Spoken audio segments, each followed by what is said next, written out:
Tak skal du have. Og så skal vi bede Danske Bank om at uddele, dommerens priser, nemlig fighterprisen og design- og effektprisen. Og jeg vil sige, at dommerne har været meget i tvivl. Det har været et svært valg, men vi er jo vant til at tage den slags svære valg. Så derfor så har vi bestemt os til at dele priserne ud, og det er jo dig, der skal gøre det, så...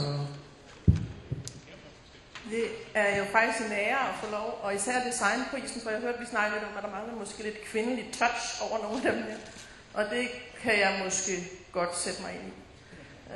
Og ellers er vi jo fra Danske Bank utrolig glade for at være med til sådan et arrangement, og jeg vil sige, meget af det her, det går godt i tråd med, hvad vi gerne vil.